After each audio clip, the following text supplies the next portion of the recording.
for the juicy youngest. So, you know I want you. Tell me how you feel. I'll be obliged if you step outside. Because my ride is awaiting. You there? A nightcap, we make it. Awaken by smells of perfume that I inhale. And then tell how well we raise hell on the Giselle. Satin sheets, heat from your feet. Can you hear me, Evan? The moon is perfected with the sound from the storm. You came stronger, I lasted long. Can you hear me, Evan?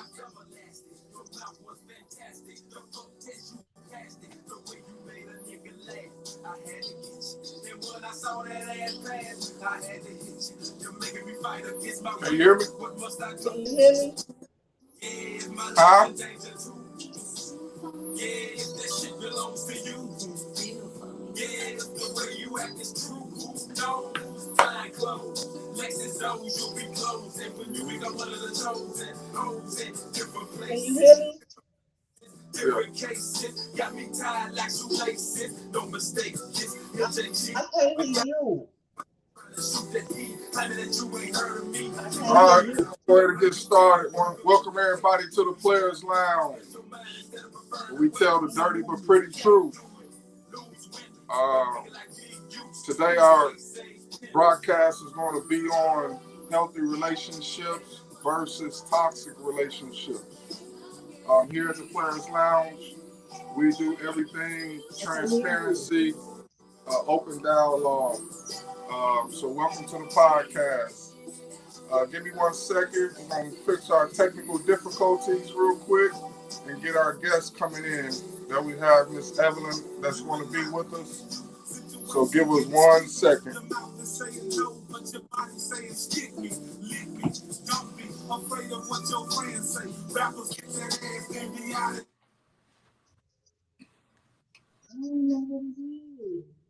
Are you there, Miss Evelyn?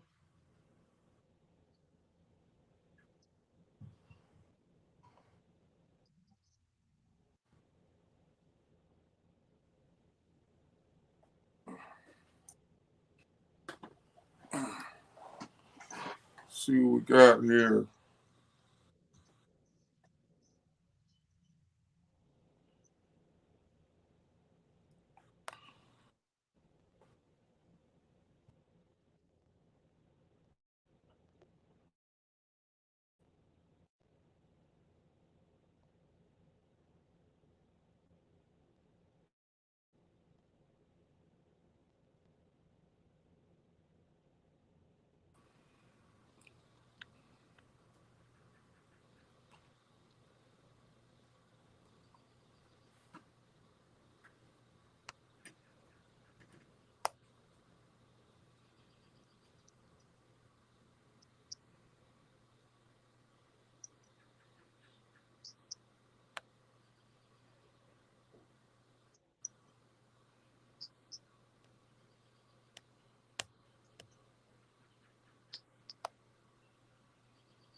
All right, can you hear me?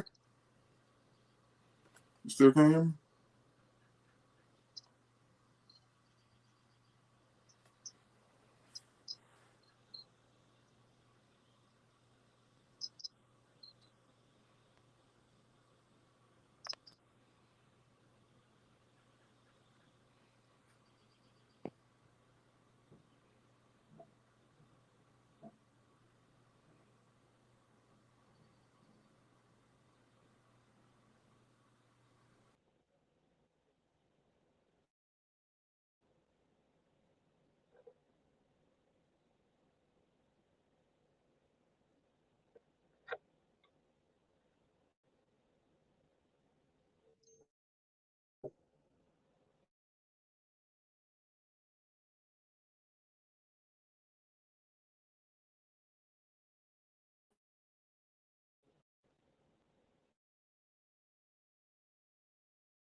that disconnect that shit.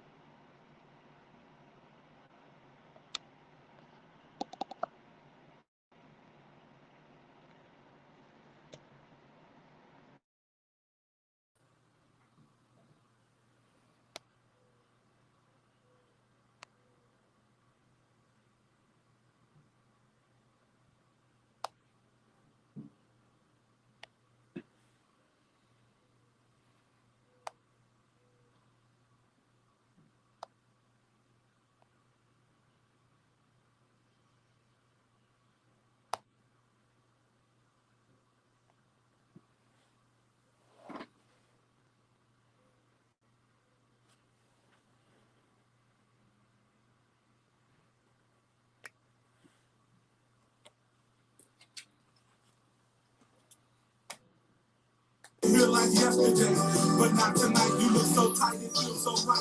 This window got me curving. Let's go hop in my Suburban and ride till we get to where you wanna be, no matter how far. Just call me wrong, baby. To me, you're the superstar. Ask you time and time again, why did I choose you?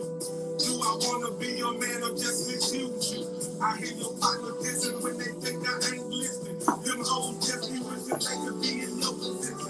With me in Give us 1 second. to be every day.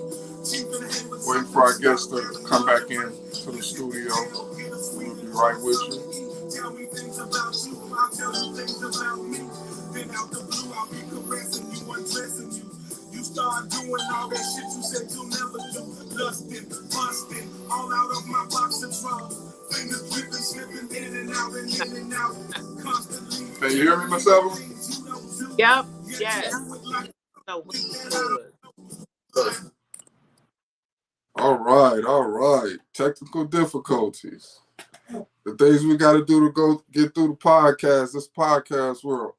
Well, we want to welcome everybody to the Players Lounge. Again, our topic today is the difference between healthy relationships and toxic relationships, and the part that we play as individuals and our responsibility within those relationships. So our guest here again tonight is Miss Evelyn. Miss Evelyn, give yourself a quick introduction, and we'll go ahead and get started. Yes, Evelyn, and I'm a spiritual practitioner. I also an intuitive tarot and oracle reader. I assist people with along their spiritual journey, their spiritual path, among other things. A holistic healer, I like to refer to myself as. So, yes, thank you for having me again. That's what's up. Appreciate you being a part. So, Miss Evelyn, we're going to jump right into it, man. Relationships is so essential to our lives and so important. It seems like a lot of people right now are going through a lot of, I would say, up and downs, turmoil within their relationships, be it female or male relationships, relationships with your kids, relationships with your family members. So I think it's just very important to speak on that topic. Why don't you start off and give us a definition of relationships? What I have, pretty much, relationships is the way in which we are connected to the other person. And it's also the way that we feel behave towards another person. Mm-hmm. So we have the connection, and we have the way we feel and behave, our emotions and our behavior and how we act. And that really has a lot to do with the connection, whether it's a romantic connection, like you said, Mhm. whether it's family or friends or even relationship. Right, right, So right. those to me, three connections, the feelings, and the dynamics. Okay, there we go. Sorry about that. So yes, Okay. all of that has to do with the dynamics of a relationship. So the thing is, how is the connection? It's just like it that's really that's like a coincidence. Like we always talk about the connection when we get on here. How is the connection? Mhm. Mhm. We have to stop and take stock. We have to stop and start to identify.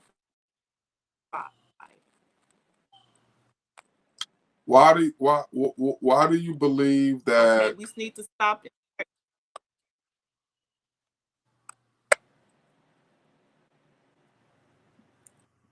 You there? Yes, I'm here. Okay. Okay, this Why do that you believe? connection. Yes, I'm here. Why do you believe relationships are so difficult?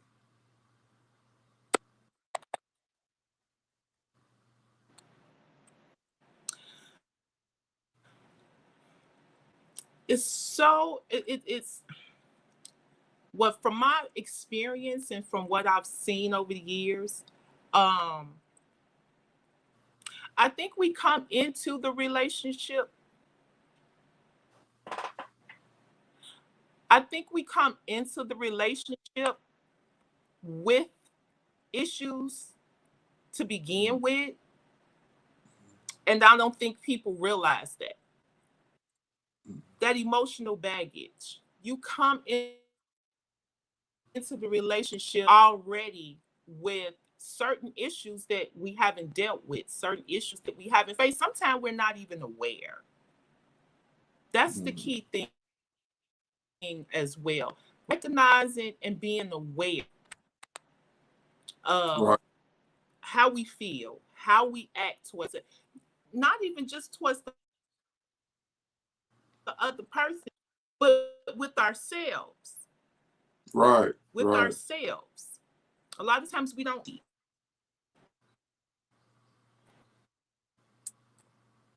into the relationship. And it's not anything to bash anybody, make anybody feel bad about. We all go through this. We all go through this. But I think that's the key role we play. We have to take accountability and responsibility for what we bring into the relationship. All the It's not even just based on past relationships, just the things we accumulate throughout our life, just going through life experiences, all the disappointments and all the hurt and the pain. It's just not specifically with relationships. It's just what we accumulate through our life journey that can right, influence our right, feelings and our behaviors. right, right. Indeed, indeed. I think the number one thing I've seen is that it's hard for people to analyze themselves, and so it's hard for people to really take responsibility for themselves. If you notice, it's always what somebody else did to me. It's always the other person's fault. So I always see the responsibility of self within relationships. I think it's hard to see yourself. I relocated to um, give a little twist to a basketball story. So I'm a coach, right? I coach kids, and as you're coaching kids, you're giving them instructions and you telling them, what I'm saying, during the game what they doing, what they're not doing, and because they can't see themselves, they really can't fully analyze like fully what they're doing and not doing. So what I did was, and I started implementing this with my younger kids too. A lot of older kids do it, but now we watch the film. We watch film of the game. So now they can literally see themselves and see what they're really not doing. So they on the outside being able to see their self, from the inside, from the outside looking in. And that's what people need to do within relationships, I believe. Mm-hmm. Being able to sit outside and see themselves. What you think about that?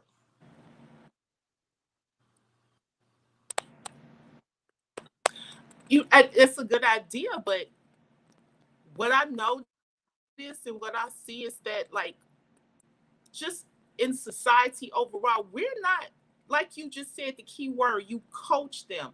We're not coached or trained to do that. Mm. You see what I'm saying? We're not coached or trained to take, where is it in the structure of society that we're really coached or trained to take accountability and responsibility for ourselves on a healthy level, not as like a threat, and I'm saying you want to take accountability when you standing in front of that judge or something. It shouldn't have to take that for us Right. to take accountability and responsibility. It shouldn't take where it's almost too late for us to take. So it's almost like a thing you have to self-teach. You have to, teach yourself how to do that. And that's my opinion. It's not the structure, it's not set up for us to do that. And I feel like that's why we have these issues with relationships in general. Mm-hmm. And then it's passed on. Exactly. We don't get taught, so we don't teach our kids. They don't teach their kids. So that's how those generational curses start to snowball. Mm-hmm. I think too. I think a big thing too is resolution, conflict resolution. Being able to resolve conflict is not taught to us. All we know is to fight. All we know is to try to be right. Somebody got to be right. Somebody got to be wrong. But we really don't know about conflict resolution.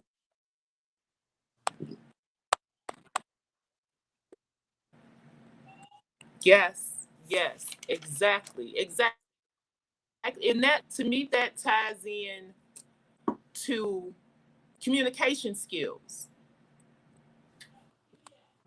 Yeah. In order to resolve a conflict, you have to know how to communicate in a healthy and clearly. Most The definitely. communication skills. Most We don't definitely. we don't really get taught. It's like you said, it's either to debate or to argue who's right or who's wrong and who was to blame and who fault was it. And conflict, like you said, conflict resolution is the purpose of it is to resolve something. Mm-hmm. It's to come to some kind of clarity and understanding. Romantic relationships that don't happen with your boyfriend or your girlfriend or your husband or your wife. Right. You have an argument. A lot of times, it's nothing resolved. You stop being mad at each other. Can you honestly really say anything has been resolved moving forward?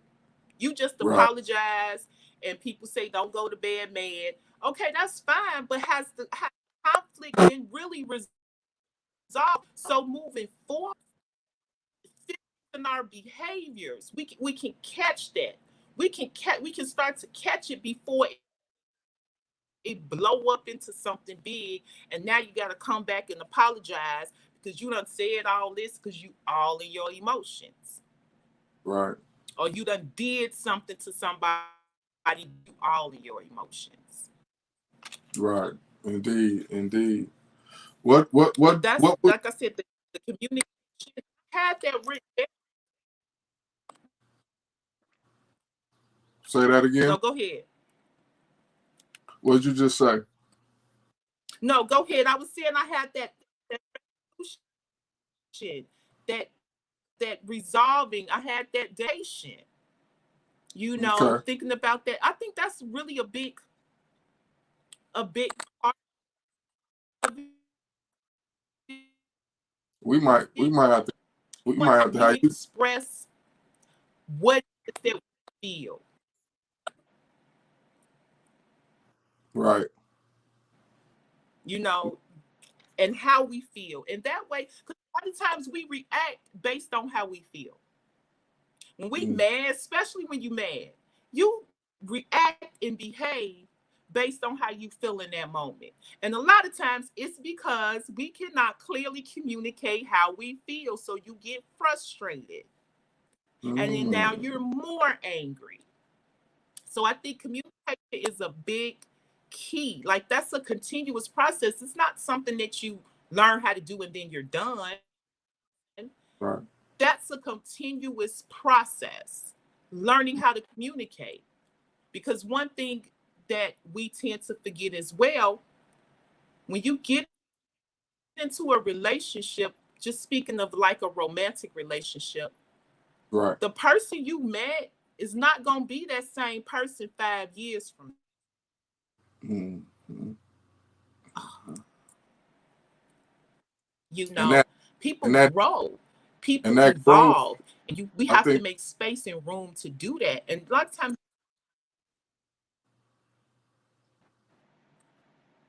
yes, we don't make space for that. We don't even, sometimes a lot of this is not, I like, and I'm not excluding myself, because I think back to many relationships where I'm like, wow, like, I really did not know how to express myself in a healthy way.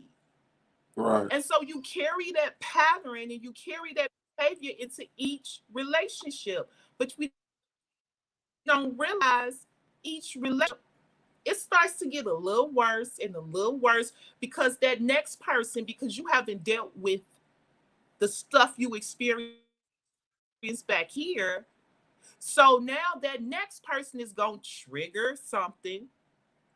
And because you've dealt with it before and experienced before, in your mind, you're thinking it's this person's fault that you're making me feel that way. No, this is what you've been carrying around for a while now. Mm-hmm. And because you haven't dealt with it, faced it, or healed from it, it's going to continue to be there. It's going to continue to be there. Exactly.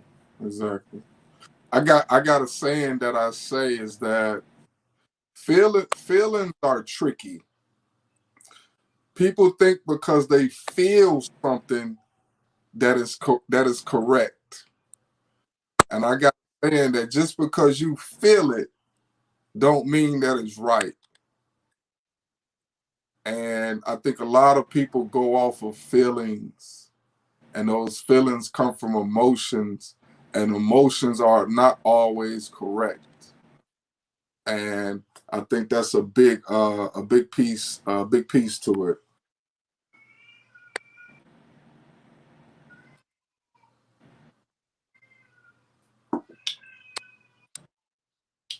Are you there? Yeah, I'm here. I'm waiting for the little glitch to pass. I'm sorry. We might need to have you go outside. Yeah, I'm waiting for that to pass. But yeah, you're right. You're right. That's what I'm thinking about. Might go outside. But you're right though. Like, feelings can be tricky. They can We be should, overwhelming.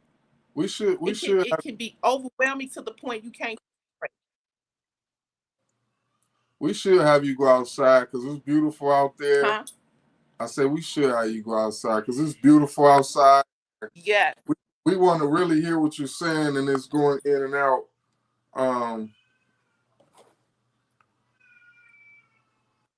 So you want me to leave, go outside, and then come back in? You can just put a I think on your phone you can still be on and just cut your mute button off on. You can mute it and then cover the camera. Yeah, you can just mute it and cover the Okay, camera. give me a second. All right, you take your time.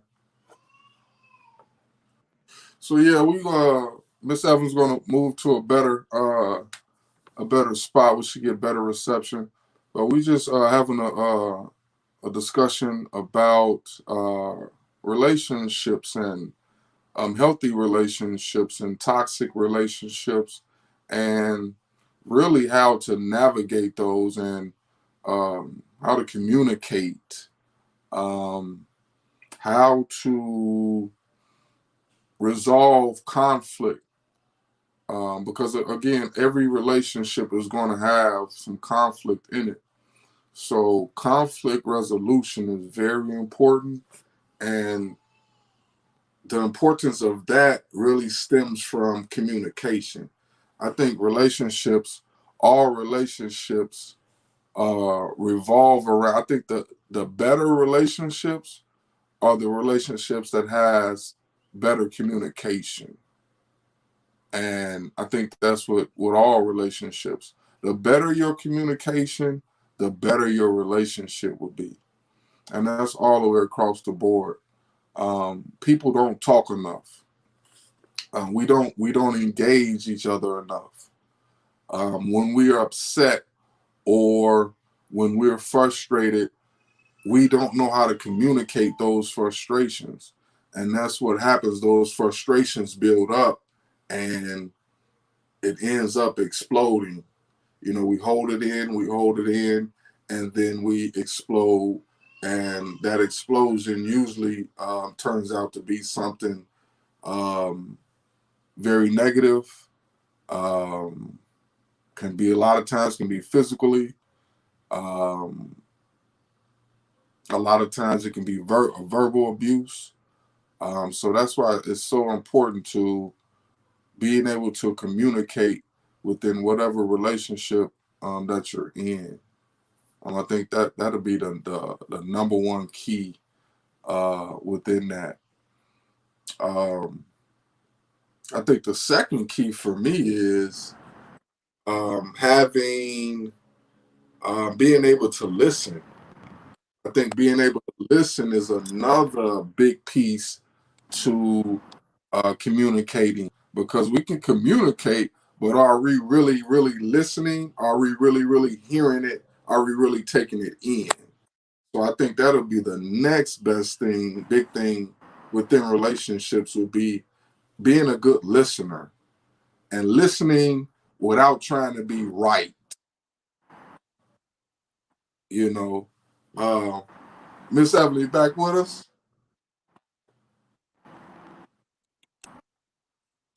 Yes. You back with? Okay. So yeah, yes. I was just going over. Yeah. Okay. I was just going over again that first big piece, which is communication, and then I just took it to the next level. I feel the next level is being able to listen and being able to hear your mate or hear your child, whoever you're communicating, being able to hear and being able to listen, and listening to learn instead of listening to be right. What you think about that?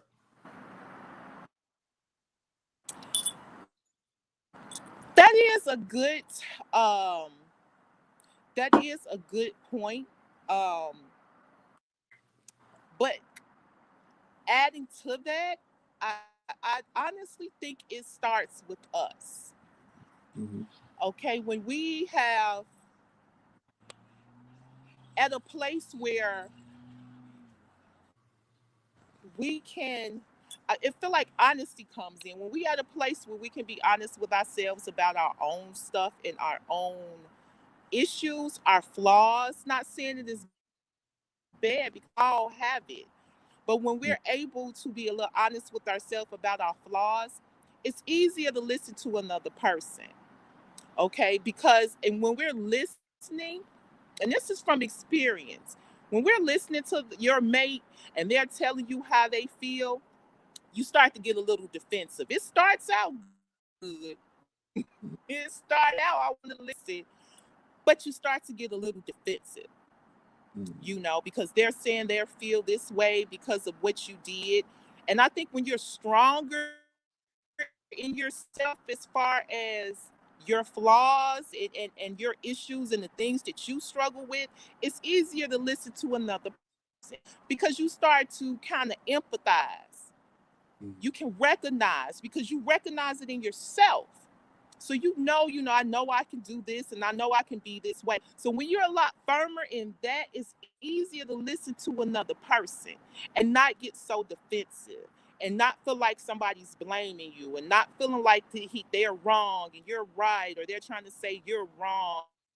And I think I've thought about this, like I said, based on my own experience and reflecting back and how I could have done things better. And I realized that. I realized that I wasn't secure enough in myself and secure enough in my own flaw. You have to be secure and you have to be accepting of your flaws. It's not even about trying to get rid of them, trying to be perfect, it's accepting it. We all have it. We all have flaws. It's just about accepting yourself. Okay, so when you're accepting of that in yourself, it's easier to listen to another person without getting, because that's the main thing people have a problem with. When they're trying to listen and communicate, they start to get on the defensive. After a while, they start to get on the defensive. So to me, that part, as far as what role we play. Right. I want to ask you a question about that, because I've had that happen to me a couple of times, and I really don't agree with it fully if we're not trying to change or fix some of that shit. You just spoke on acknowledging your flaws and not kind of saying like not trying to do nothing with not trying to be perfect. We ain't talking about trying to be perfect, but I think it should go a step further than just acknowledging it. Cause I've ran into some people that where they know they got flaws, and they have the mindset of, you have to accept my flaw and I don't have to work on it. No. And I don't it ain't for another person to accept your flaws. It's for you. No, that's once again, we putting the responsibility on somebody else. It's not nobody else. They have a choice. Now, if someone see that and be like, hey, you know what? I accept that. I accept you for who you are.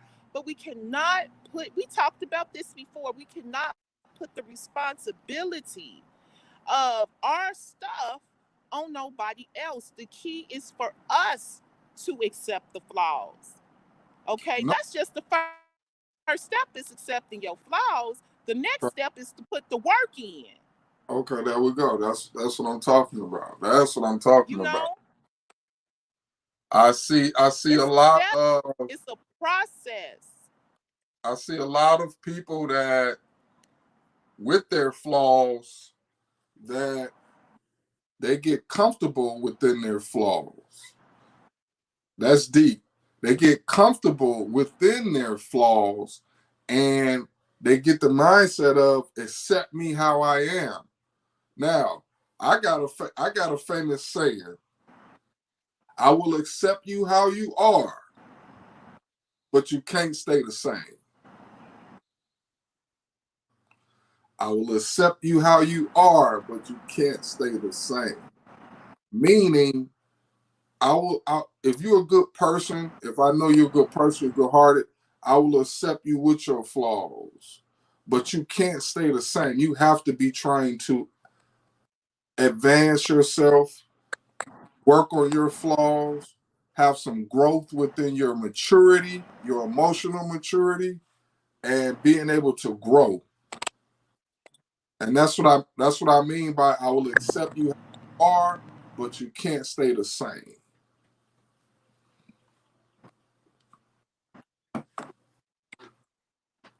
What you think Exactly. about? Exactly. You have to put the work in. Like it's yes, exactly. You have to put the work in. Like you can't stay there.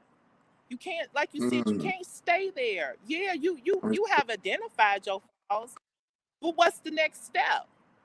Next step mm, is to start to put the work in to improve, to grow, to evolve.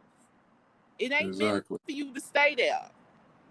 And Exactly. it's not meant for the other person to have to take responsibility, because that's what it's going to turn into. The other Mm-hmm. person being responsible, Mm, or you're making the other person responsible for how you feel. It's a process. mm, You identified it, but then you ain't moved on to the next step. right. Right. What's the next step?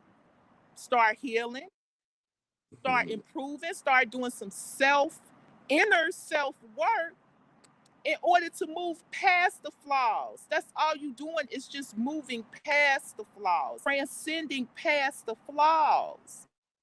mm, And they meant for you to hold on to it like a baby, and just that's what most people do.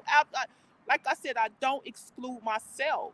mm, Everything that I talk about from experience. I don't exclude myself. I right. can see where I have grown. I look back sometime like, wow, you was on one back Right. then. Right. And it's difficult. And it's not saying this is not. It's not saying you have to be perfect. This is it can be a little difficult. It can Mm-hmm. be a little difficult, but if you put the work in on a consistent basis, consistency, Mm, consistency, you got to be consistent in your own personal growth. It's not doing some things, one time and then that's it. It's a right. consistent process, it's consistent work. But when you stick to that consistency, it becomes easier. Mm-hmm. So when you do have something that happens, or argument, or not even an argument, a disagreement, yourself before it turns into an argument. Mm-hmm. You can catch yourself before your emotions overtake you and overwhelm you. I think too. You can start to catch yourself. I think So it's all a process. you really gotta want it too. Like you really gotta want. You gotta really want resolution. You really gotta want. Like a lot of people really don't know, but they really like turmoil. They really like confusion. They really like fighting. And that's the dysfunctional piece about it, is that some people can't even. I've experienced that. Some people can't even handle a relationship that really has no problems, that no big problems. They think something wrong if ain't nothing wrong. I would say that again. They think You know something what I call that? if ain't nothing wrong. And you know what? That's trauma. That's a result of trauma. Yeah. That's a result of trauma. And I always say addiction ain't just about drugs and alcohol. Mm-hmm. You can get addicted Mm-hmm. to To try. confusion and chaos and drama Ooh, that's deep. and not even know it. Not Mm-hmm. even know it. Mm-hmm. People get addicted because you've a lot. Like I feel like a lot of it comes from trauma. A lot of it comes from how we were raised, what type of environment we were raised in. So as you start to grow, and you start to experience your own life, you to exhibit the same behavior, it becomes normal and becomes you become addiction ain't just about drugs and alcohol. People become addicted to behavior, certain ways of behaving, certain ways of thinking. So you're right on that. They do. They get uncomfortable when everything is smooth and everybody happy and everybody good. It makes them uncomfortable. Makes them And uncomfortable. I've been in relationships where when Let's say that one time. That's because it's so deep. Motherfuckers can be uncomfortable with being comfortable. That's deep. That's deep dysfunction.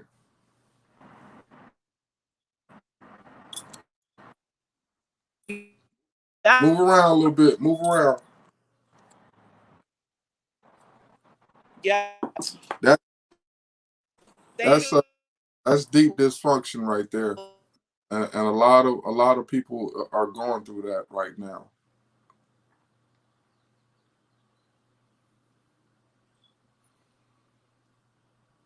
You there, Miss Evelyn?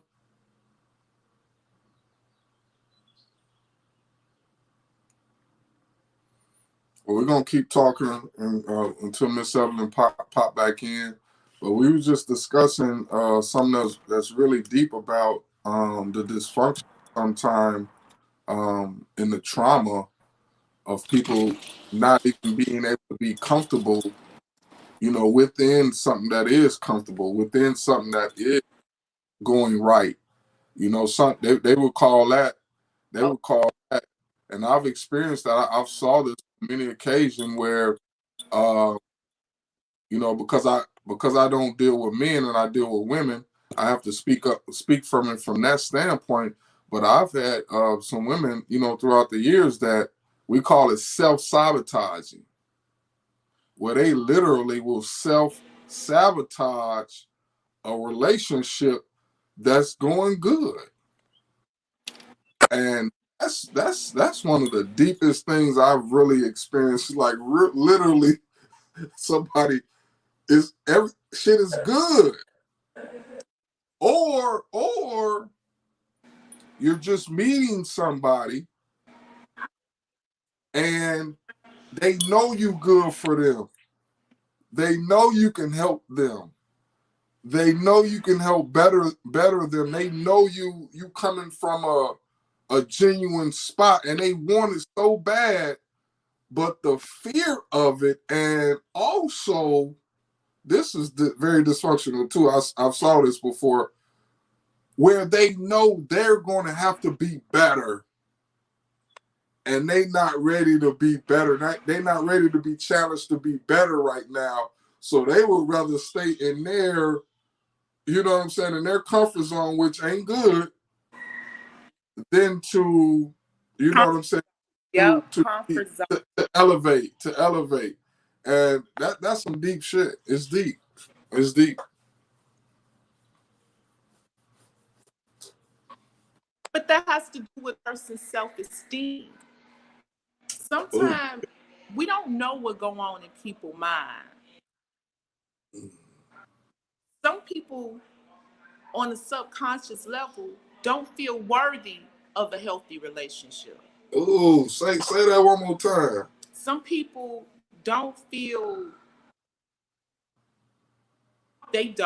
worthy of a healthy relationship based on their self-esteem, based on how they feel about themselves. It's deep.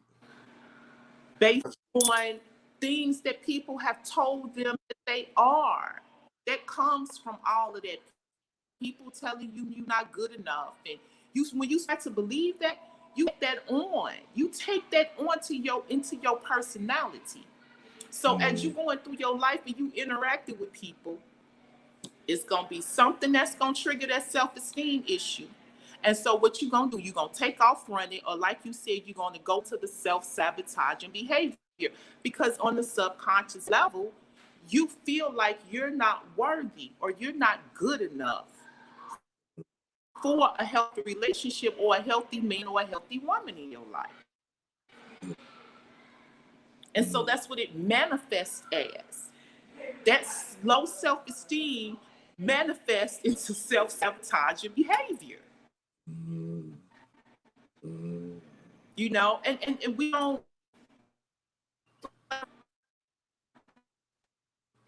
get to know that about a person before we get into a relationship with them. When you're getting to know a person, go ahead. What was you saying? No, I said go ahead. You know, when you're getting to know a person, when you're getting to know a person, you know, the beginning of the relationship, I call it the honeymoon. That's the honeymoon phase. That's your representative that you meet. When you meeting that person, you meeting a representative. My sister says that.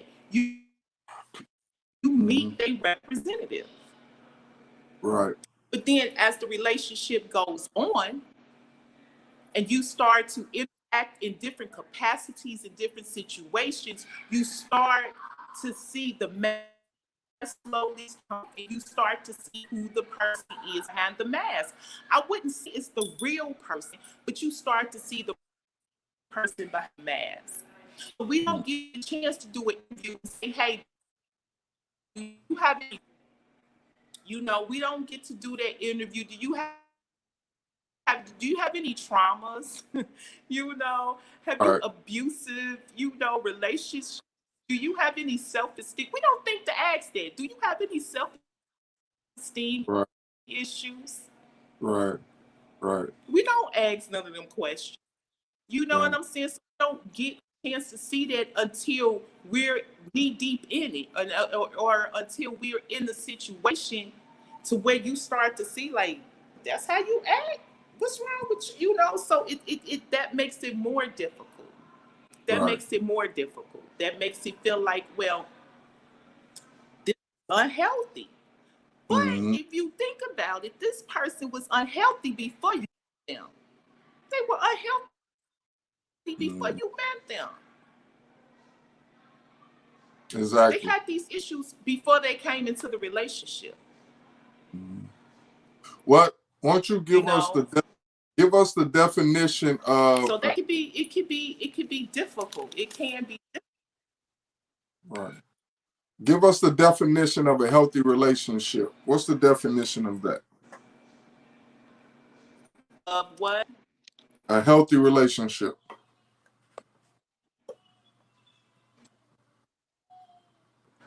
A healthy relationship is you still being got your, in an environment that is nourishing. Say that again. Yeah, you didn't bring your book. Can you hear me? I said being in a healthy relationship. You didn't bring your book with you? Huh?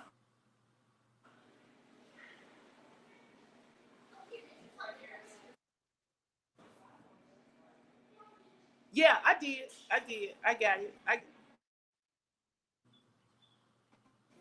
I got it. I thought you had something written down for me. A healthy relationship to me is being in a, that's what your. You going in and out. I do. You going in and out. I'm going off my notes. But yes, it's being in a nourishing for both people. You know, where, and this is where we was talking about the conflict, where when conflict does arise, it can be handled in a way that results in a resolution, resulting in clarity and understanding. Not saying the conflict is going to go away in a healthy relationship, because you're going to have conflict. That's life. Things are going to come up, obstacles, challenges. That's life. But it's all how you deal with it that makes it healthy. You know, another aspect of a healthy relationship is giving. We tend to kind of think because we're in a relationship it's a union, but you still got two individual people. And I Right. can say from my own experience that sometimes you can lose yourself in a relationship. You tend to take on either the aspects, the personality of the other person, or either it's, I'm so sorry. I'm so sorry. All good. Either they try to, you know, either you change for a person. Sometimes we do that. We have to still respect, even though it's a union, you still have to respect each individual person. Right. Give that person their space to be an individual. You have to, to me, that's important. I noticed that over the years, based on my own relationships, you still got to have space to be an individual person. It's still a union.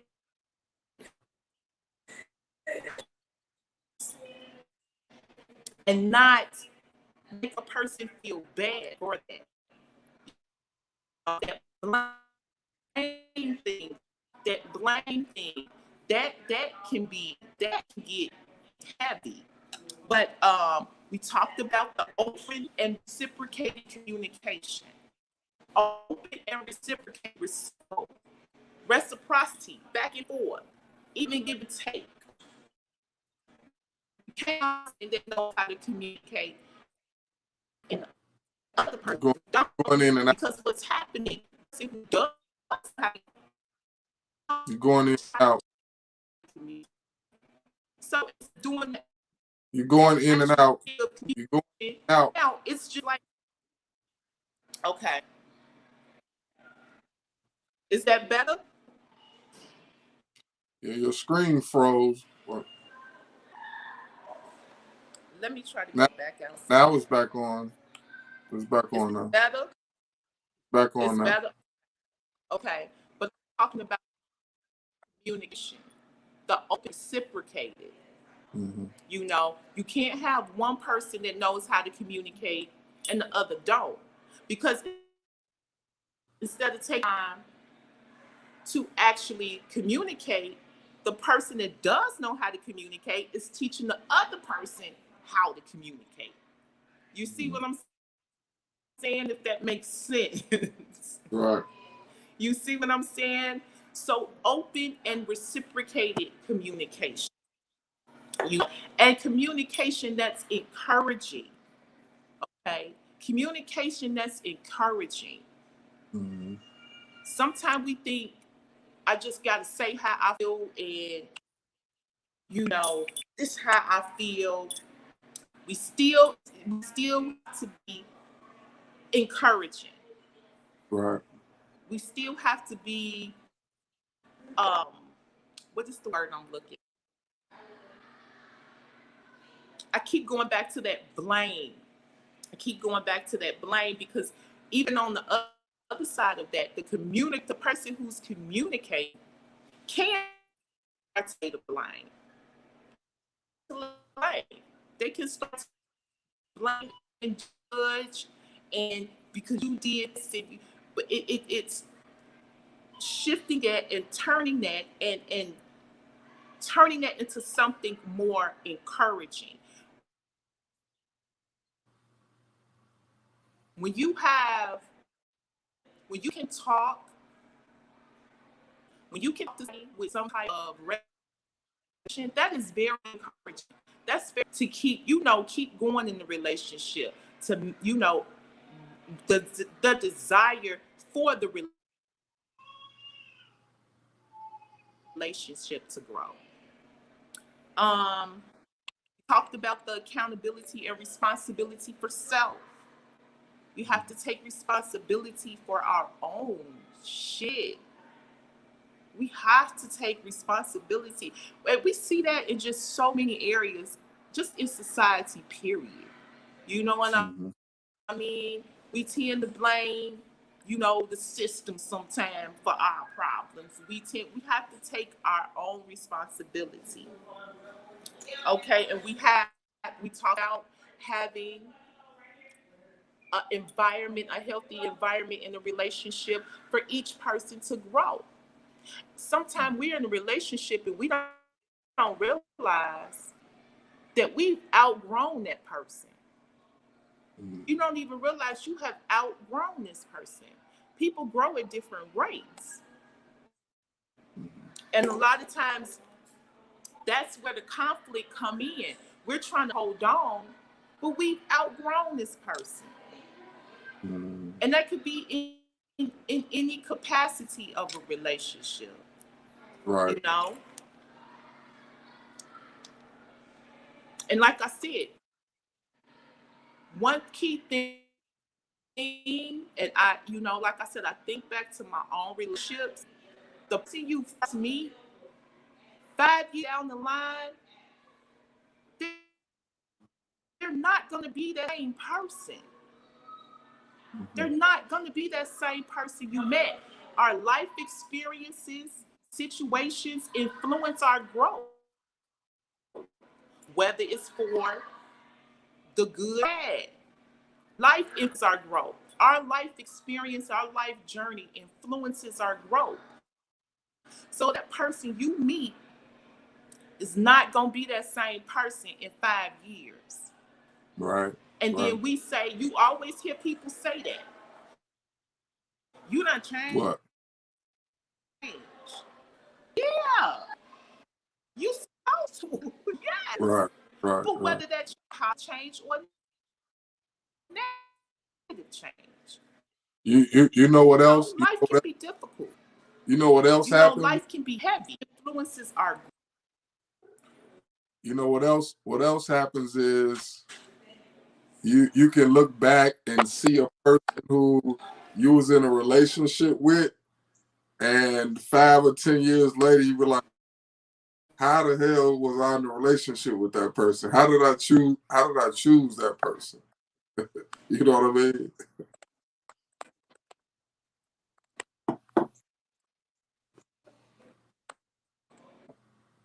You hear me?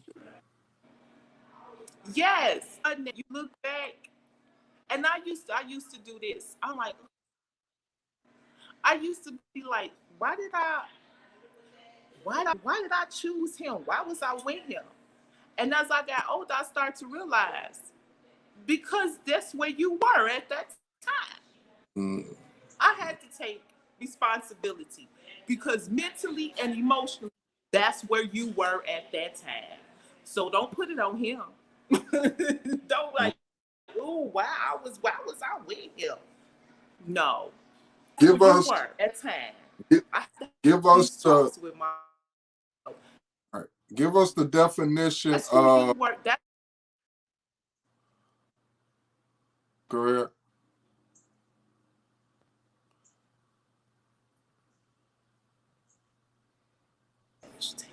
Okay, there we go. And we're gonna get you one on a smooth internet with no interruption, because you're saying so much good shit, Miss Evelyn. We don't want to miss it. Give us your definition of a healthy relationship.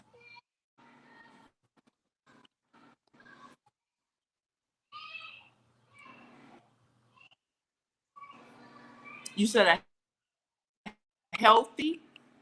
Yes. What's your definition for that? A definition of a what? Healthy relationship. A healthy? Yes. Oh, definition for healthy to me is where We need to hear. there's room. There's room growth.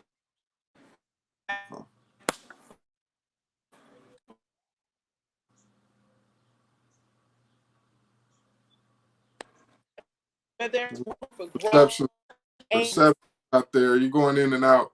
You're going in and out. Where a person safe.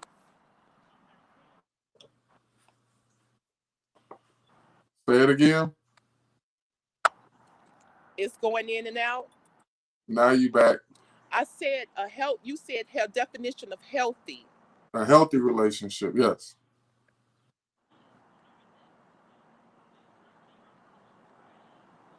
Yeah. Yes. I, a healthy relationship is where there's room for growth. Also,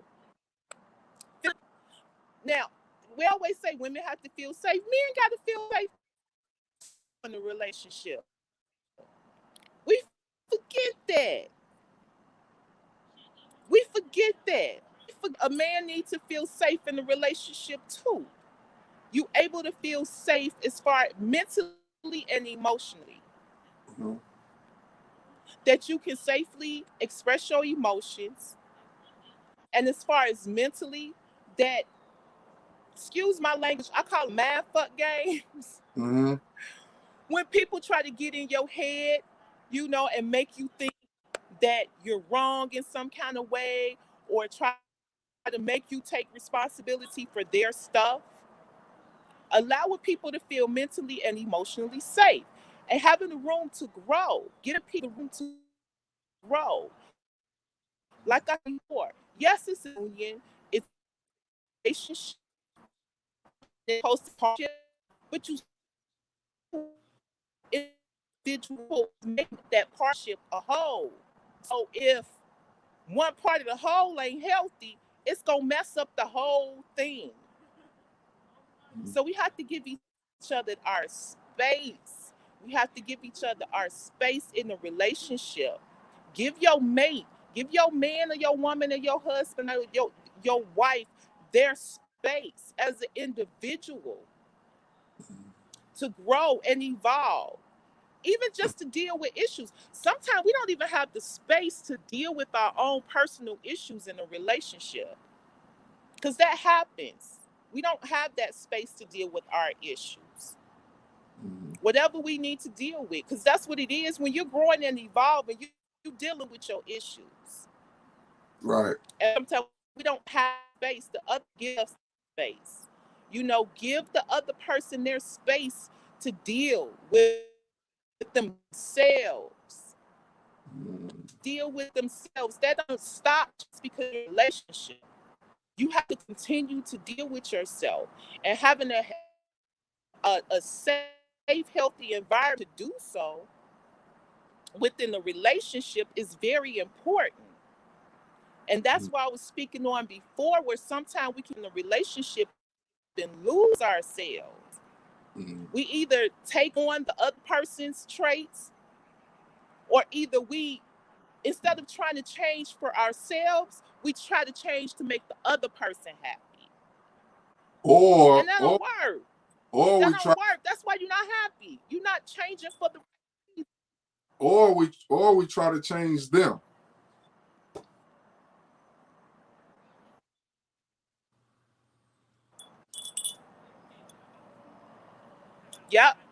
Yep. We try to change them. And then you trying to change them, but you ain't even done the work for yourself. Right. And you Right. trying to change them so they can make you happy. That's because you ain't doing the work on yourself. Because if you doing the work on yourself, you will understand that you cannot change another person. You will be aware of that. We can't change another person. It's not that possible. I don't care how hard you try. And it's not our job. It's not our job. That is so unfair. That's so unfair to try to change another person, because you're going to change them based on your expectations. Right. That's all that's going to happen. We're gonna So that's take just a so quick. not fair. So when we just got to stop. We're gonna take a 30-second. We're going to take what? It is not Hold an up. easy decision. I said we're gonna take a 30-second pause. We're gonna hear some player music. Now this is the Players Lounge, so now I'm gonna come with some player questions, and we're gonna see what your answers are. Give us 30 seconds.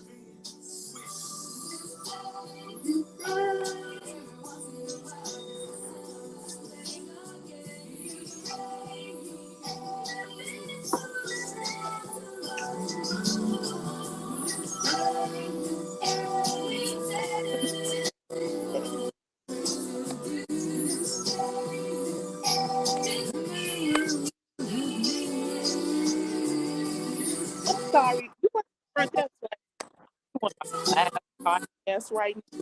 I'm on the internet, and this internet, is it a place where it's better reception? Put your mute on. Put your mute on.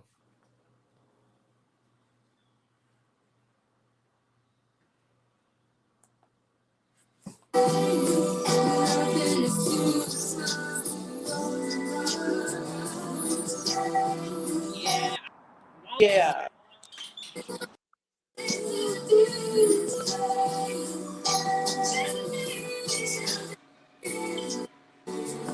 Oh, I didn't have my mute on. We just wanted to take a quick 30-second intermission. This is the Players Lounge. So now we're about to come with some player questions to our guests. Give me 1 second.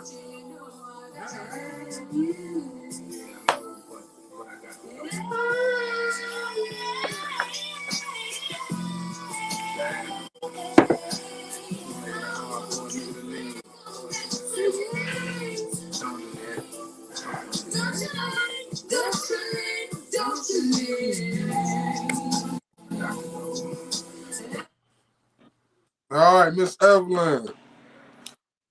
You there? Yes. All right. Yes, I am. We're going to get into a couple. This is the Players Lounge, so we're going to get into a couple player questions. Within men and women and relationships, talk to me a little bit about the power struggle, because I believe that's a big piece within relationships also too. The power struggle between man and woman.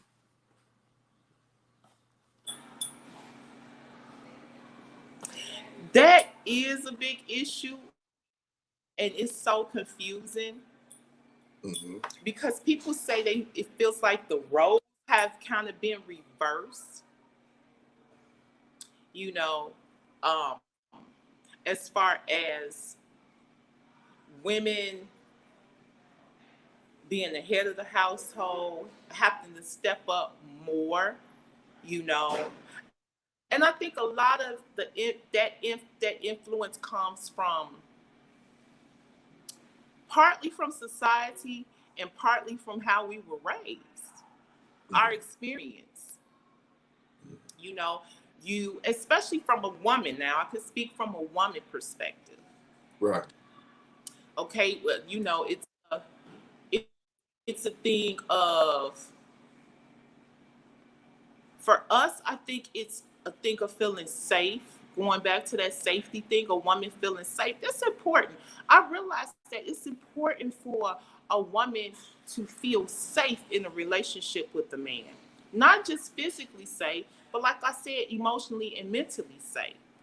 Mm-hmm. And if you're looking at your man like, you know, you feel like, I don't know, if you got it, you got it to take, you know what I'm saying, you can take care of me, not in a materialistic way, but that mental and emotionally take care of me.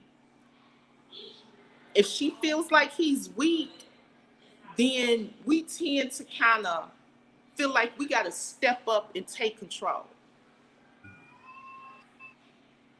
That's what I've experienced, and that's what I've witnessed. If a woman feels like a man is weak in some kind of way or in any area, she's gonna feel like she needs to step up and take control. So now the man, given his nature, is gonna have a problem with that. It's gonna be some conflict. It's going to be a problem with that. So now it's almost like he has to fight for his position back. Now I gotta fight you to have my position back. Right. You see what I'm saying? That's how I see it. That's how I see it. Like I said, my experience and based on what I witnessed. Because like I said, and it's nothing wrong with, like I said, we all have our weakness. Go ahead. Let me ask you something. I am going through this thought process, man, at looking at relationships between men and women. I put up a post the other day on Facebook that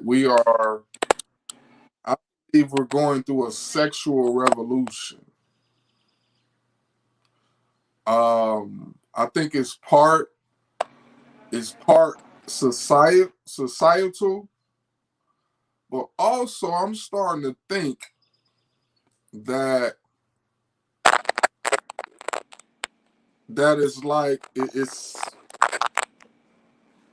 I'm starting to believe that it's a little bit part of evolution. I believe,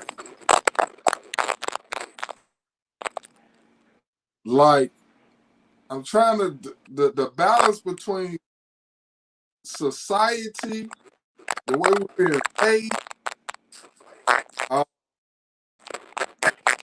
the different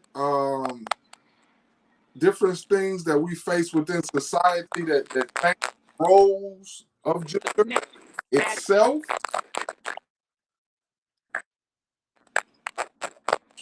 but then also just true nature and evolution.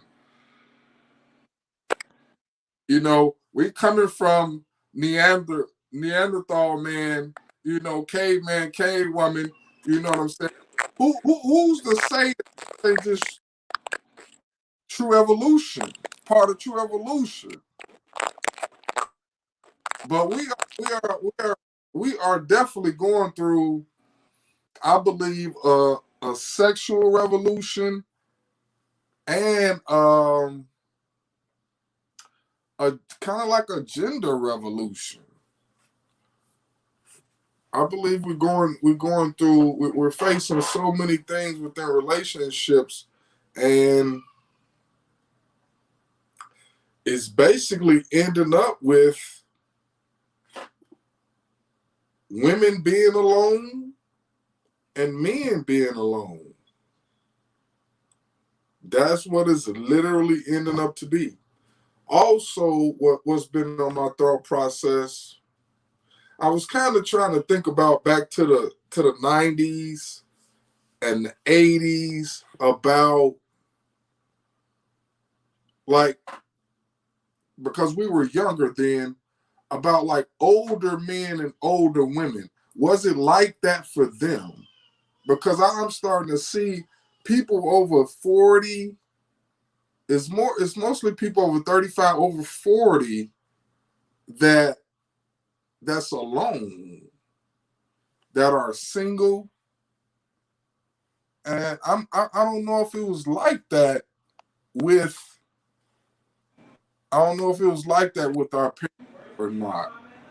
But I'm starting to see just a lot of that over 40-year-old people, women with kids that's single and alone, and men over 40 that's alone. And again, I don't know if it's just societal things that we're going through, that we're experiencing, or true evolution of man and woman. Did you hear me, Evan?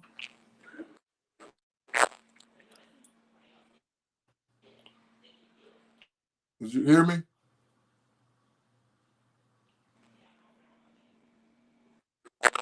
It's Can it's you hear me? it's staticky. This So that's a big thing. I would love to hear. I'm gonna talk about it a little bit. We'll get some viewers on our next show to discuss, because it's actually becoming like the norm, like the norm of yeah. women women over 40 being single and being men over 40 being alone. And I believe that hurting society, hurting our community, um, hurting the way our kids are being raised, just all the way across the board. And then and then you add on to, because when you're over 40 and you get older, the way we live, basically, you don't go out a lot. You don't go to clubs, really. You're working so hard to pay the bills by yourself that you're tired. You have very limited time, especially if you got kids. Then third of all is that you fall into the state of not even knowing how to date anymore. And I see a lot of people that's like that. I see a lot of mothers that like really throw their self into their kids. So their kids are everything to them. And that, to me, it sounds good, but I think it also can be a hindrance, and can be a hindrance, and can be have some type of negative piece too, with the kids and within yourself. Parents not giving themselves self time. Parents not giving their self time to date. Being so wrapped up in their kids' activities and their kids events, and everything is wrapped around the kids. And I see a lot of people starting to do that, and basically hiding behind that, and using that to a certain excuse not to be out here, not to be open, not to be dating, not to get to know people, basically taking themselves off the market. And I'm starting to see that a lot.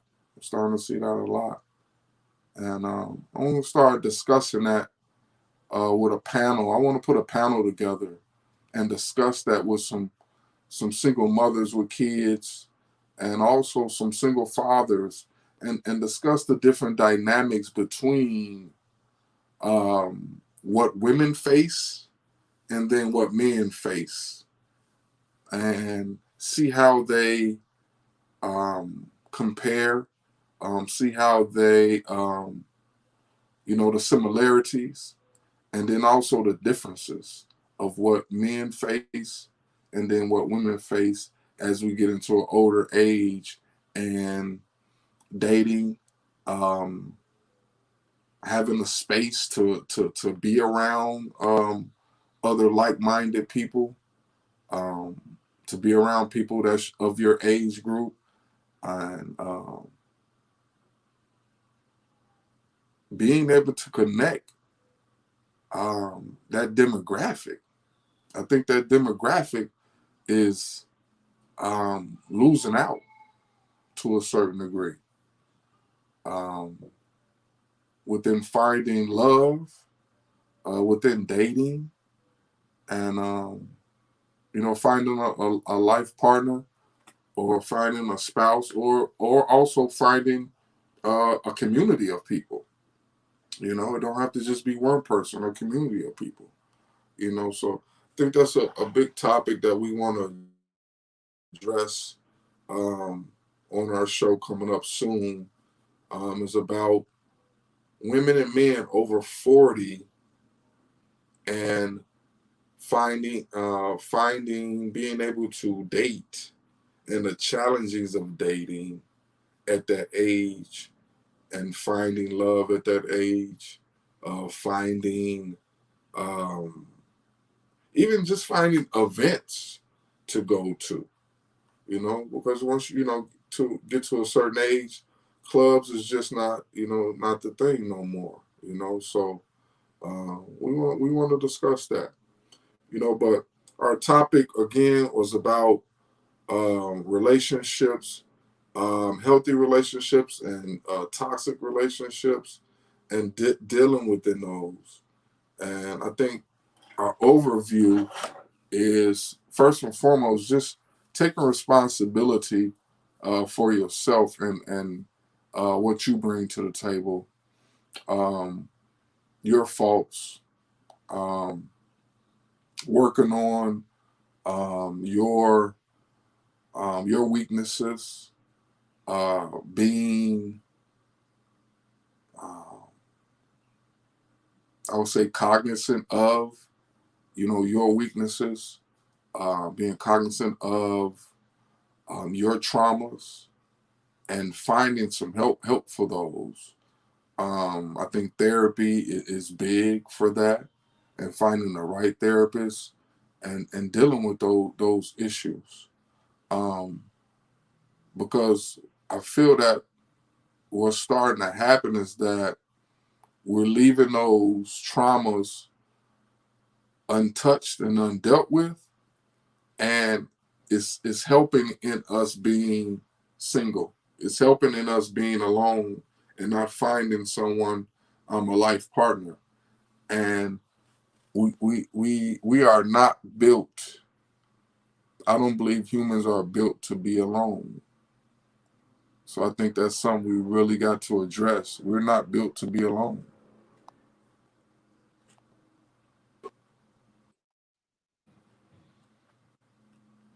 What's up, Evelyn?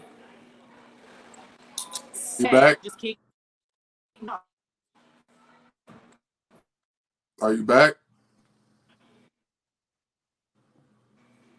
But panel, that panel is a great idea. Yes, yes. I think that panel is a great idea. You know, that will give it. That you'll be able to talk about it from different perspectives, because you were saying about the single mothers not wanting to date and throwing themselves into their kids, but that's not always the case, though. Some single mothers are working themselves so they can move on to the next step in Say life. that. Say that You again. know, like me, but I would rather not. I said, with the single moms, and you saying, some single moms, getting back out there and dating, and throwing themselves into their kids, being real focused on their kids. Some single moms are trying to start businesses. Some single moms are really trying to level up in their lives, and they don't want to be in anything serious at the moment because they feel like that could be a distraction. Like me, I date, Uh, but I don't want anything serious right now because I know I don't have attention to give to that right now. I don't have That, attention that, to give to a serious committed relationship right now. So I'm that, not that's even gonna put in that situation, that's another piece. you That's know. another that's another piece. So, but the panel, Hmm. that's why I said that's a good idea, having a panel of people, because you got different lifestyles, you have different backgrounds. Everybody have different experience, so that having a panel, that's a great idea, because you can Hmm. get to discuss it from different aspects. And that's what we Different want to do. people We with different backgrounds and different experience. definitely because we don't want to be one track. We want to have it from different angles, right? And be able to address it from different angles. Um, so yeah, that's what I want to do on one of my next shows is hear it from different angles. And then also, I love for men to hear women, and I love for women hear men. You know, I want to start providing a space for women to hear men and men to hear women. You know, in a space where it's not emotional and it's not out of frustration. It's out of just real, real talk. You know what I'm saying? A discussion, right? Yeah. Yeah, that's a good idea. Yep. Yes, Mhm. that's great. What do you think about Yes. what do you think about order? Like, I think that's a big thing that's missing too. Well, we spoke a little bit about the roles, gender role, and the roles. I think order is something big that we're missing, and it's because of that unbalance of roles, of the masculine and the feminine, um, just the natural order of structure of a family structure. The order is thrown off. You know, I remember back in the I was thinking about this the other day, like in the 40s, 50s, and 60s, just back, kids was not number one. Kids wasn't the number one, like one of the number one thing. You know what I'm saying? The family was the number one thing. The marriage was the number one thing. The mom and the dad was the number one focus. Now everybody, my kids, my kids, my kids, my kids is the focus. I think that's big.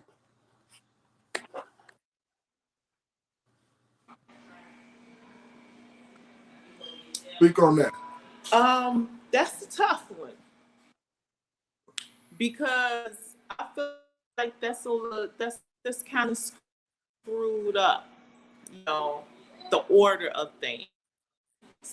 You know, we come from the same generation. Even when we were growing up, the kids. It wasn't just all about the kids. Mm-mm. It was like it was an order to the family structure. You know, the if the parents, if your mother and father, if that wasn't right, then it throws off the whole the whole vibe in the house. You see what it throws off everything in the house. That was even trying to grasp that it's just been so distorted. That's the word. The order and structure of family has just been so distorted.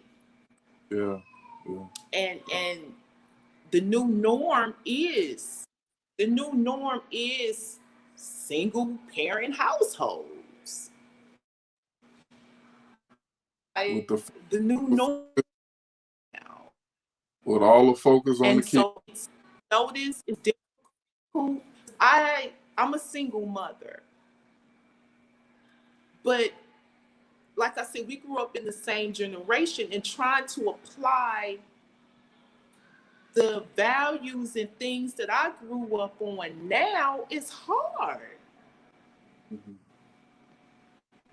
That's crazy, you know, and it feels like everybody in society, well, you got to get with the times. No, I ain't got to get with the times. This is what I grew up on. This is what helped me through my life. This is what helped me to become who I am. These core values, as far as pertaining to family. So you mean I gotta let all that go just to blend in to what everybody else doing? I'm glad. I'm glad. That I'm don't glad make you no said. sense to me. So that order, order, and family dynamics. No, I'm saying I'm glad you said that word, core values. Now, again, of course, you got to transition a little bit. You know what I'm saying, with the times, but As far as like the core values, no, I'm not moving off my core values. You know, I'm not moving off of that. You know, but as you know, it's all about the family structure. You know, like you said, the family structure has been distorted. The family structure Flexible has and been broken. adaptable. Huh? You're going out. Yeah. Yeah. Do you remember back in the day where you had your grandmother, you had your grandfather, Yes. you had your mom, you had your dad, you had about 2 or 3 aunties you had to go through, you had about 2 or 3 uncles you had to go through. It was a man. You had structure from all over the place. You know what I'm saying? You wasn't just going to upset. Seriously. Now one person gonna go upset mom and that's it. Back in the day, you was gonna upset shit the Yeah. whole family. Your uncles was gonna be on your ass. Your aunties was gonna be on your ass. Your grandmama and granddaddy was gonna be on your ass. You had a whole family, and that's just gone right now.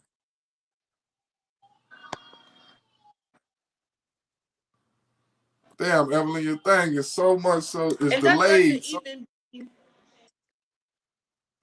go ahead. Go ahead. but it's not even promoted to me anymore. Mm-hmm. Like you, the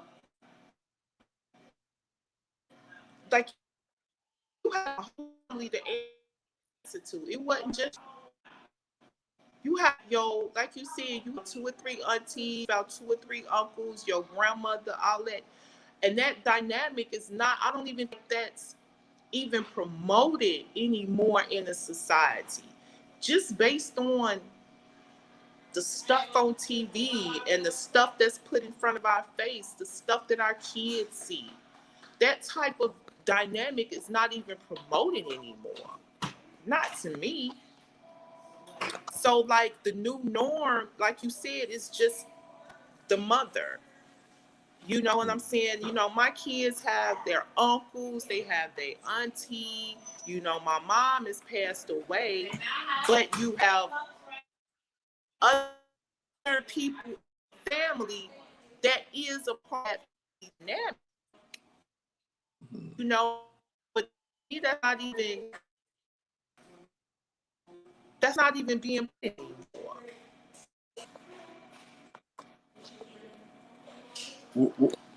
What Can do you you hear think? me? Yeah, what do you think about? I believe people are getting very comfortable with being by themselves.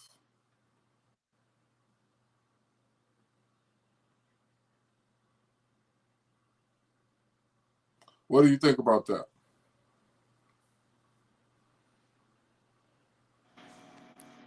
That comes from when people been through so much, have been hurt so much, have gone through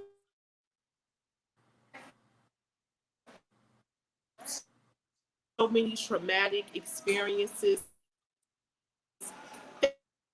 that tends to make a person really want to be off by themselves. You have been through so many traumatic things dating that you give up after a while. You just give up. Mm. You give up.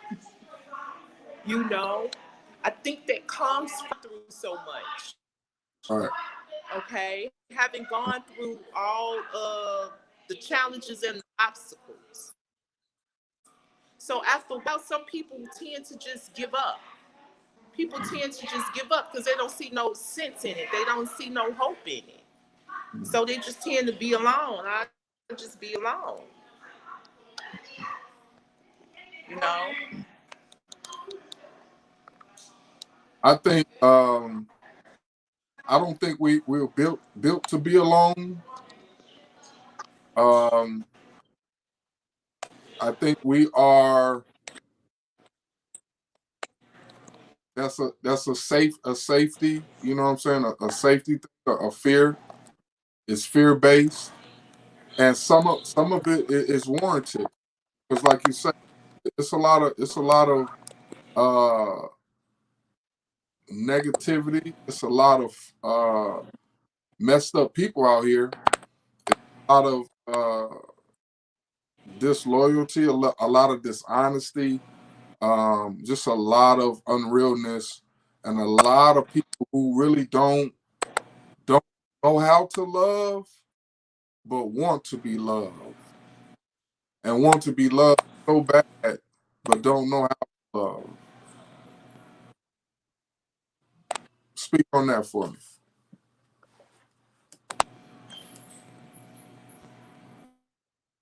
Yes. Yes. See, that's where it goes back to. I truly believe when we learn to truly love ourselves, understand what that love means within ourselves, it's easier to love other people.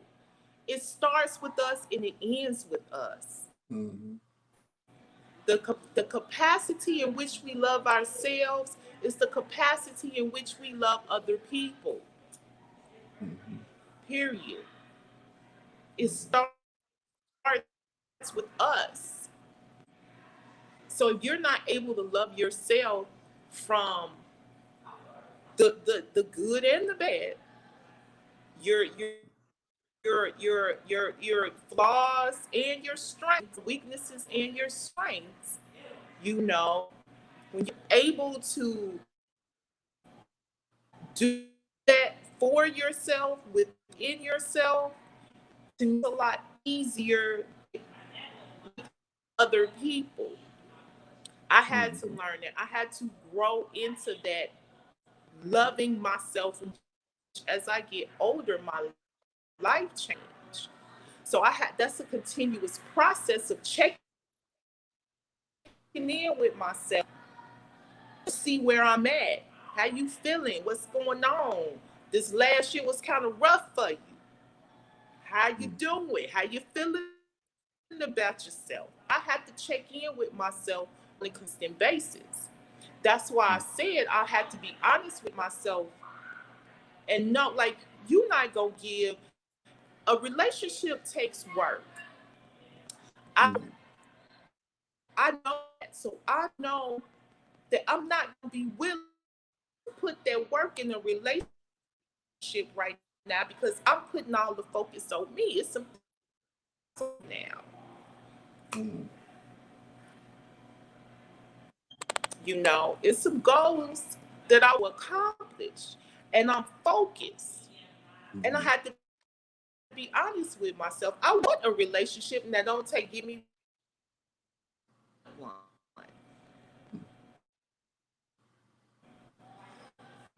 That All don't right. mean that I don't want one. I'm just being honest and know that I'm not gonna give that relationship the attention that it deserves. I have to be Okay. honest with myself. But that don't mean I don't want one. Right. I just don't want to get into a relationship. You see what I'm saying? And put myself in that situation and I'm thinking about the other person. Would be fair to a man who's trying to get into a serious relationship with me, but I'm not willing to give that focus and that attention, Mm-hmm. you know? So it starts, the love starts here. It starts here. It starts with us. Starts us in yourself. The key in which you love yourself is the capacity in which you love people. Mm-hmm. Starts with us. The love start here. A direct correlation.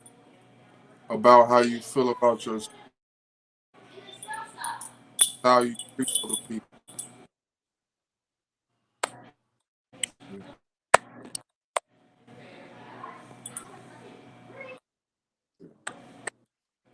All right, we're gonna end. We're gonna end on this. Your reception here. We're gonna end on this. Give us five main um pieces that you would give for the 5 main ingredients that you need for a healthy relationship.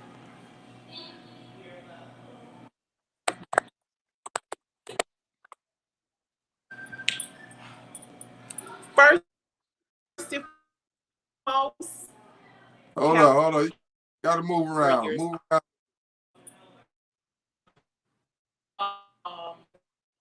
Second thing is Can't hear you.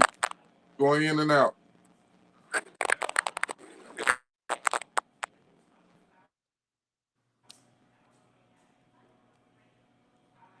I didn't hear that. You was going in and out. We can't hear you. It's breaking up. So give us your five main points. Okay, and it's coming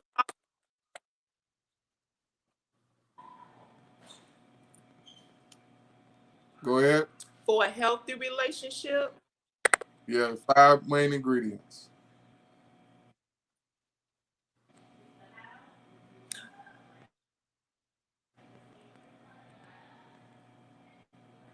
Like I said before, the self accountability,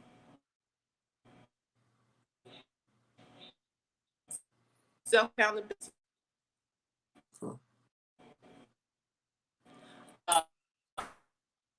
The second thing,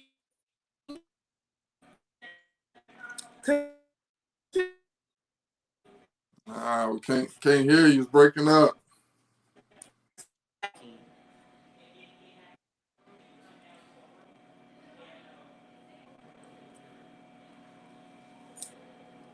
It's breaking up when you start talking.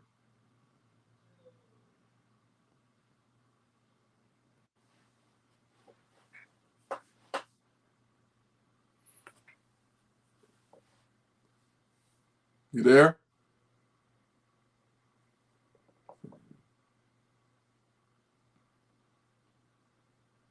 So while she get her audio fixed, I'm going to give my 5 main ingredients for I think a great a healthy relationship.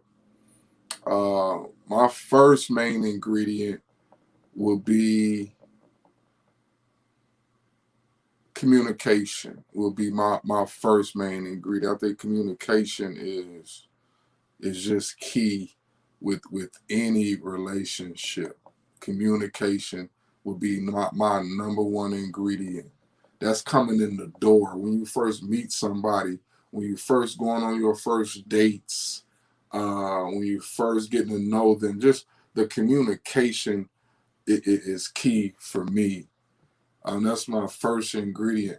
My second main ingredient will be honesty, and that's being honest about everything, being honest about who all of you, who you are, what you are, being honest. That will be my second main ingredient. Communication, then honesty. My third ingredient would be, I would have to say, um, being a friend. Being friends, that would be my third ingredient.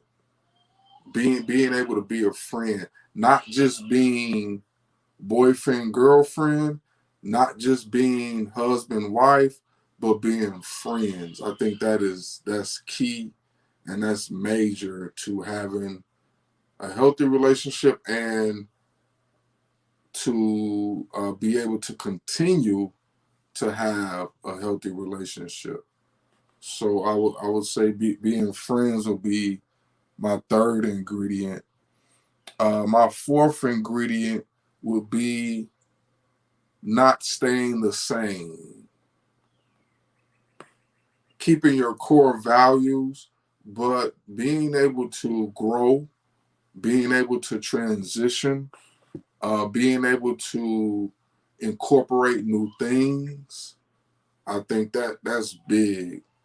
So that would be my fourth ingredient: being willing to grow, being willing to come out your comfort zone, being able to include some new things about yourself.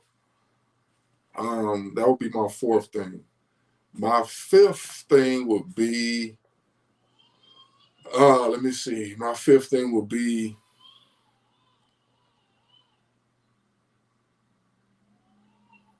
I would have to say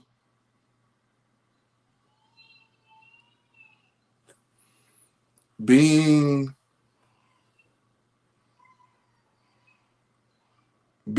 attentive, being able to listen and being attentive. I think we, again, somewhat don't be attentive to our partners. We start to disregard them. I think we start to pay less attention to them. And we start to disregard other people's feelings. So I think that will be my fifth main ingredient is being remaining attentive and being able to listen to your partner within your relationship. So those would be my five ingredients that I would give for remaining and keeping a healthy relationship. Now we're gonna see if we can get Miss Evelyn's before we get out of here. We'll see if we can get Miss Evelyn's five ingredients for a healthy relationship.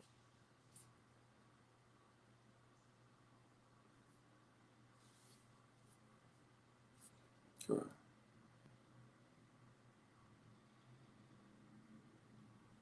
Well, now she's froze. Come on, Miss Evelyn, come on in.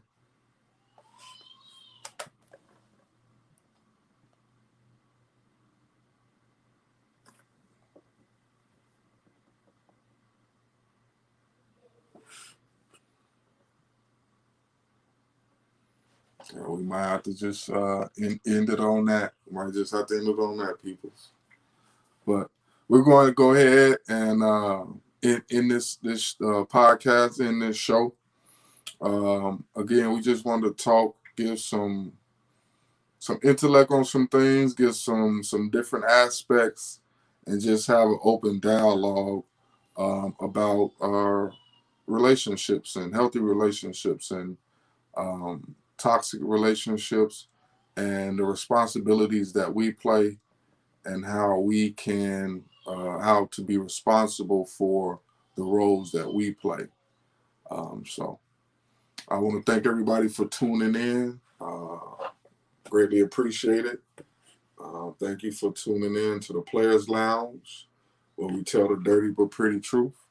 And continue to watch us and share our podcast. On our next show, we'll be having everything up as far as the Spotify, the Instagram, the YouTube channel, and all of that. So we'll be giving all of that out so people can subscribe, can like and subscribe, and promote the show. And also, we're going to be putting out advertisements for people to be guests on the show that's interested in being a part of the show. If you're interested in certain topics, giving us some topics to discuss. And then also, again, if you want to be a part of those discussions, we want to start inviting the people in and letting you be a part of the show. So you can inbox me at Raymond John or get a hold of me if you want to be a part of the show. But we'll also be putting on Facebook also about our shows coming up, our future shows, and giving invitations to a certain number of people to be a part of it. So, all right. So we're going to go ahead and end the show. I want to thank everybody, and we're going to end it out with our song. Mac and cheese. Fries.